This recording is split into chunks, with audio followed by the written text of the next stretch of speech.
Aujourd'hui, c'est dimanche et on vous emmène à la messe avec les sœurs de la Perpétuelle Indulgence. Les seules sœurs qui n'ont pas fait vœu de chasteté.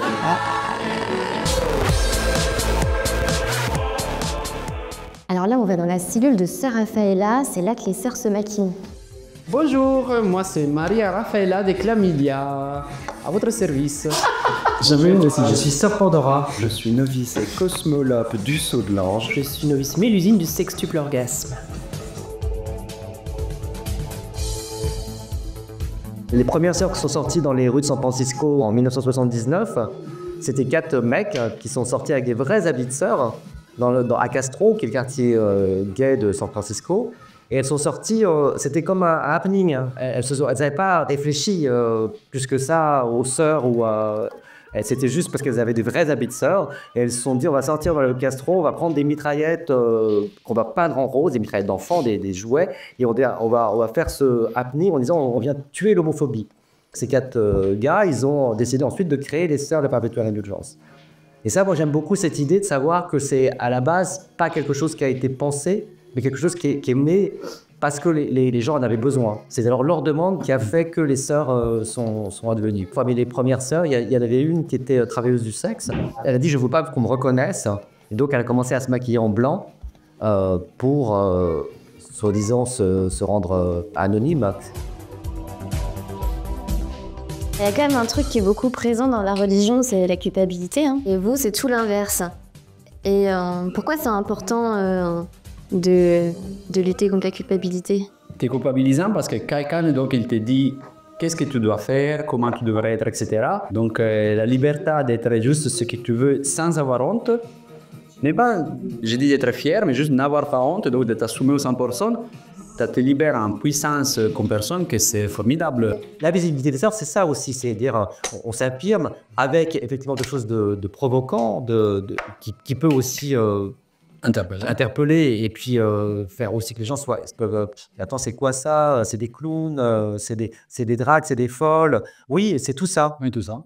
Et ce tout ça, c'est comme on est comme des miroirs hein, avec les gens. C'est regarde. C'est toi, bon, il faut qu'ils se positionnent face à ça. Et on leur dit simplement, tu n'es pas obligé de devenir une sœur pour exister, mais n'hésite pas à être ce que tu es. Et est-ce que les sœurs, elles ont un dieu? Si on n'a pas de dieu, on a une déesse et c'est la joie. Parce que promulguer la joie universelle, c'est le premier vœu des sœurs. Mais je suis presque prête. Est-ce que ça vous est déjà arrivé, peut-être plus à Pandora, de rencontrer dans la rue des vraies sœurs? Oui, bien sûr, oui. Et qu'est-ce qu'elles disent? Elles sont en colère ou... Pas du tout, non. C'est cette actrice que nous. Les valeurs qu'on défend, l'amour de l'autre, le respect, elles sont même assujetties à un dogme que nous, on rejette. On n'est pas contre la religion, hein. Il n'y a pas de moquerie en tant que telle, quelle que soit la religion d'ailleurs. Mais il y a effectivement une mise en cause de ce que peuvent provoquer les dogmes dans les religions. Et dans l'absolu, on est comme des suppôts de Satan, quoi. Et ça, c'est cousu à la main ou vous l'achetez Ah oui, c'est au couteau, là. On est quand même C'est Gucci? On peut pas faire la publicité. Normalement, c'est la marraine qui prépare tous les cornettes, les voiles de sa fiole une fois qu'elle est levée, normalement.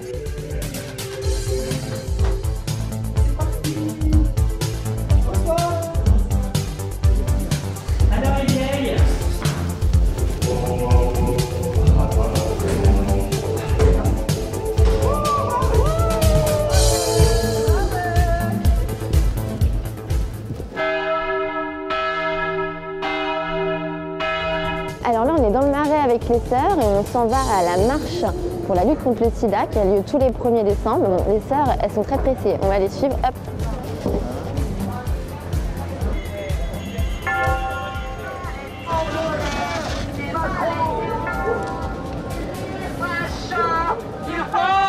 Mais bien, chère sœur, pourquoi vous venez faire cette marche tous les ans? Et le 1er décembre, c'est quand même très important pour la communauté. Surtout en France, les sœurs sont arrivées justement pendant la période de grosse crise du sida au 90. Et donc, à Paris, les sœurs sont très reconnues aussi justement sur la prévention. Et est-ce que les gens, ils ont plus de facilité à vous parler de sexualité comme vous êtes des sœurs? Ah oui, carrément, carrément. Bah, parce que les blancs que nous portons, c'est bien évidemment une chose théâtrale pour se faire reconnaître et créer notre personnage, mais c'est aussi une barrière, un filtre. Un peu quand tu vas te confesser à l'église, tu ne vois pas directement le prêtre, mais tu as un petit fenêtre. Et bah, cette barrière que nous imposons aux autres, bah, ça permet aux autres de parler avec un personnage qui est là à l'écouter, c'est pour ça notre cornette. Et donc, bien évidemment, ça félicite. Une des premières choses que les sœurs ont fait en France, qui consistait à organiser des semaines, donc au départ c'était dans la montagne, où on proposait à des gens concernés par le VIH, dans leur corps la plupart du temps, qui étaient malades, de venir pendant une semaine partager la solitude des sœurs pour se ressourcer, pour un peu alléger leur quotidien qui était très très lourd. Pour moi j'étais à un ressourcement chez les sœurs du côté de La Rochelle il y a un mois et demi. Ah, tu as fait partie du... Ah, super. Et j'ai adoré.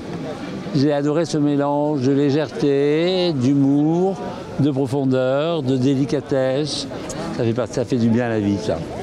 Je suis rentrée à ACT UP en fait, et c'est comme ça que on a fait pas mal d'événements avec elles. Les sœurs, elles sont souvent présentes, elles apportent de la joie aussi dans une lutte qui est quand même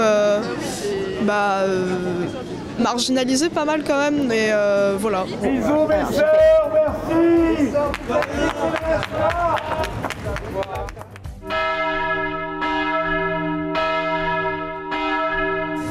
Attention mon enfant. Voilà. Mon enfant pêche dans la joie. C'est une soirée historique du Fridge, tous les dimanches ils font une messe. Et parfois il y a les sœurs, pas systématiquement. Il n'y a pas de tatouage. Mais c'est un rendez-vous, ouais. C'est une bénédiction des sœurs de la perpétuelle indulgence qui vous aiment. Bravo. Applaudissez-moi. À la sacristie. Allez les enfants, dégagez.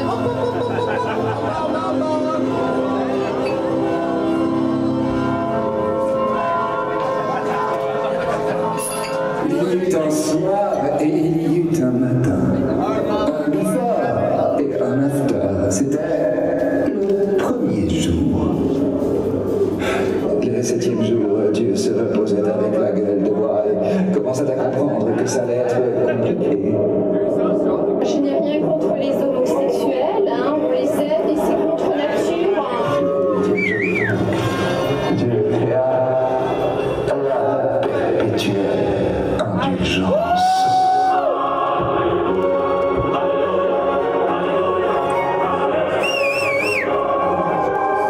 Une question plus personnelle, toi dans ta vie, qu'est-ce que ça a changé de devenir sœur? Ce que ça a changé, je sais pas si ça a changé quelque chose. Ça m'a permis d'être ce que je suis aujourd'hui. Donc c'est pas vraiment un changement, c'est un accomplissement. Et c'est ce que j'espère pour toutes les sœurs. Les utopies, il faut y croire. Elles peuvent arriver, les utopies. Si on a la foi, quelle qu'elle soit, c'est ça qui permet que le monde change. Amen.